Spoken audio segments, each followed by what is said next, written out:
ये इस तरह की, जैसे मैं कहता हूँ, जैसे पत्तियाँ हैं ये झड़ती जा रही हैं और ये इसके ऊपर ही ऐसे करके गिर जाती हैं और यहीं पे इसमें केचुआ इसको खाता है और इसकी ताकत इस खाद के अंदर आ जाती है। सभी को नमस्कार, मेरा नाम आशुतोष प्रताप सिंह है। ये ग्राम गंवा है, जिला संभल है। आज हम बात करेंगे आपसे वर्मी कंपोस्ट को लेकर। मैं पिछले 5 साल से वर्मी कंपोस्टिंग पे काम कर रहा हूँ और वर्मी कंपोस्ट जब चालू किया था तो उसके बाद 2-3 समस्याएं समझ में आई कि किसान इसको लेकर उतने जागरूक नहीं है, पहली चीज़। दूसरा, बहुत सारे किसानों ने एक फीडबैक दिया कि हमने वर्मी कंपोस्ट लगाई लेकिन जितना हमको रिज़ल्ट कहा गया था वो रिज़ल्ट नहीं मिला। तो ये 2 समस्याएं समझ में आ गई मुझको। तो जागरूकता के लिए तो जैसे आज हम ऑनलाइन बातें कर रहे हैं, सोशल मीडिया कर रहे हैं या गोष्ठियाँ करते हैं, उसमें हम लोग काम करते हैं। दूसरी बात रही कि वर्मी कंपोस्ट बहुत सारे लोग इस्तेमाल कर रहे हैं और मनमाफिक रिज़ल्ट नहीं मिल रहा है। तो उस रिज़ल्ट के पीछे जब खोज करी गई तो उसमें बहुत सारी चीज़ें पकड़ में आई। पहली पकड़ में आई कि ज़्यादातर लोग पूर्णतः गोबर से वर्मी कंपोस्टिंग नहीं कर रहे हैं। उसके अंदर बहुत सारी ऐसी चीज़ें मिलाई जा रही हैं जो चीज़ जिसकी ज़रूरत नहीं है और जिसके नेगेटिव इफेक्ट है। तीसरी चीज़, वर्मी कंपोस्ट में ताकत बढ़ाने के लिए, क्योंकि आज के टाइम में रसायन खाद से हमारा मुकाबला है, केमिकल अगर देखा जाए तो यूरिया से मुकाबला है, डीएपी से मुकाबला है, तो उसकी बराबरी करने के लिए, उससे आगे बढ़ने के लिए हमें इसकी ताकत बढ़ानी पड़ती है। और मैं पिछले 5 साल से बहुत चीज़ों को रिसर्च करी और बहुत सारी चीज़ें इसके अंदर मिला के उपयोग करके देखा, जिसमें मालूम पड़ा कि एक तहत की चीज़ें मिलाई जाएँ तो इसका रिज़ल्ट अपने आप में बहुत ताकतवर हो जाता है। एग्जाम्पल के तौर पे मैं बताऊंगा, जैसे कि आप जो देखा होगा, जो घूर वाली खाद कहलाते हैं, कूड़ी वाली खाद कहते हैं, जो हम आज जनरली लोग खेतों में डालते हैं। अगर मैं उसके मुकाबले से बात करूं तो उसकी 11 ट्रॉली और इसकी 1 ट्रॉली की ताकत बराबर होती है। तो अब आप समझ लीजिए कितनी ताकतवर होती है वर्मी कंपोस्ट जो हम लोग तैयार करते हैं। दूसरी एक समस्या होती है, जब आप गोबर की खाद का इस्तेमाल करते हैं तो खेत में एक तो जड़ गलन या फंगस की समस्याएं बढ़ जाती हैं, दीमक की समस्याएं बढ़ जाती हैं और इसके अंदर खरपतवार की समस्या बढ़ जाती है। जैसे जो लोग खेत में इस्तेमाल कर रहे हैं उनके यहाँ भी होती है, और जो गार्डनिंग में इस्तेमाल कर रहे हैं, गार्डनिंग में क्या होता है कि पॉट साइज़ छोटा होता है, हमें बार बार पानी देना पड़ता है। तो जो उसकी जड़ गलन की है या उसकी जो फंगस की समस्या बहुत ज़्यादा रहती है।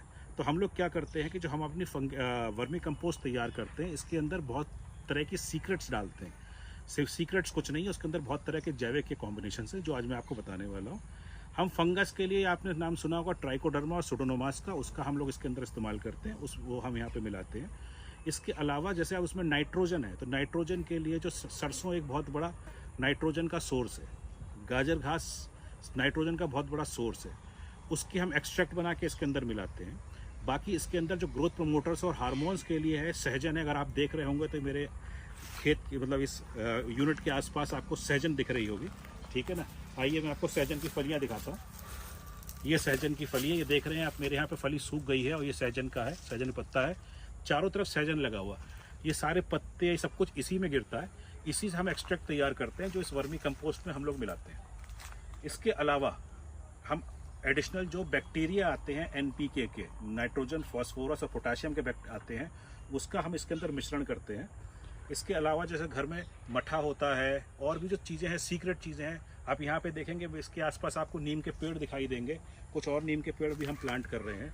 तो जो इस खाद बन रही है, इस खाद की जो ताकत है वो इन सब की पत्तियों से मिल के इसकी ताकत बढ़ती जाती है।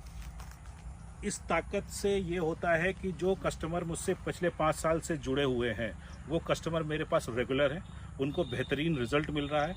उन्होंने 1-2 बार कहीं बाहर से लेके इस्तेमाल करने भी किया, लेकिन वो रिज़ल्ट ना मिलने के कारण वो दोबारा मेरे पास आए और मुझे इस चीज़ का उन्होंने फीडबैक दिया है। तो आप अच्छी वर्मी कंपोस्ट का इस्तेमाल करिए, अपने पेड़ों को और अपने खेत की फसलों को अच्छा रखिए। दूसरी बात, वर्मी कंपोस्ट का क्यों इस्तेमाल करना चाहिए? आज की तारीख में आप समझिए, जो सादा गेहूं, केमिकल वाला गेहूं है, वो 2400-2500 का बिक रहा है, लेकिन जो जैविक गेहूं है वो आज की तारीख में 4000 से 5000 रुपये कुंटल बिक रहा है। तो आप अंदाज़ा लगा सकते हैं कि जो जैविक से उगाई चीज़ें हैं उनके कितना रेट का डिफरेंस है। तो अगर आपको अपने खेत का ज़्यादा प्रॉफिट मार्जिन कमाना है, चीज़ों को महंगा बेचना है, प्रॉफिट ज़्यादा कमाना है, तो आप जैविक की तरफ बढ़िए। जैविक को बढ़ने के लिए सबसे बढ़िया चीज़ है वर्मी कंपोस्ट। जो लोग गार्डनिंग करते हैं और जो लोग खेती भी करते हैं, लेकिन उनको ये बहुत कम मालूम होता है केचुआ खाद तैयार कैसी होती है, जो वर्मी कंपोस्ट है उसको वो बनती कैसे है। तो मैं आपको उसके बारे में बता देता हूँ। ये आप देख रहे होंगे बेड फॉर्म में बना हुआ है। इस बेड में हम 20 से 25 दिन पुराना ताज़ा गोबर डालते हैं। जिस गोबर की गर्मी निकल चुकी होती है, मीथेन निकल चुका होता है, उसको यहाँ पे आप देख रहे हैं बेड के शेप में डाल रखा हुआ। हीप सिस्टम कहलाता है ये। इसको बनाने के बाद, इसको ठंडा करने के बाद इसमें केचुए छोड़े जाते हैं। ये केचुए स्पेशली विदेशी केचुए होते हैं जो गोबर खाने के लिए ही होते हैं। ये मिट्टी वाले केचुए नहीं होते हैं। ये गोबर खाते हैं इस केचुए, और इसके जो खाने के बाद चीज़ निकलती है वो हम लोग वर्मी कास्ट कहते हैं, उसी को हम लोग वर्मी कंपोस्टिंग कहते हैं। अब इस केचुए खाने से क्या होता है, केचुए के पेट में 16 तरह के एंजाइम्स होते हैं।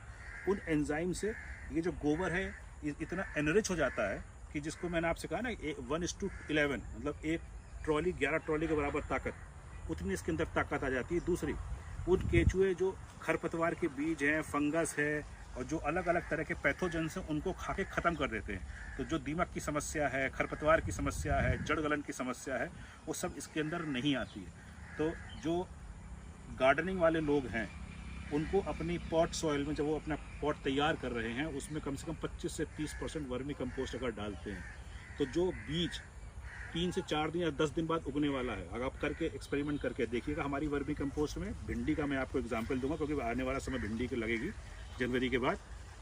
तो आप उसमें सिर्फ वर्मी कंपोस्ट में 2 भिंडी के बीज डालिएगा और सादी सॉइल में 2 भिंडी के बीज डालिएगा। आपको फ़र्क समझ में आएगा कौन सी चीज़ें कितनी तेज़ी से निकल के आ रही है। तो ये इस खाद की ताकत है।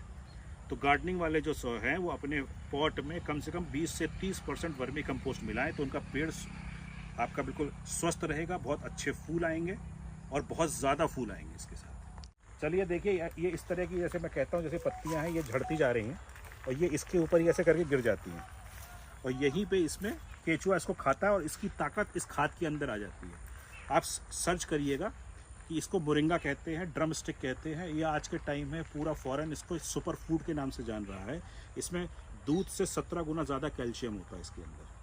ये आज अर्थराइटिस के लिए और जो वुमेन्स हैं जिनके अंदर एनेमिक इशूज़ हैं उनके लिए बहुत इस्तेमाल हो रहा है। तो इसकी जो सुपर फूड की ताकत है खाद में अंदर सीधे आती है।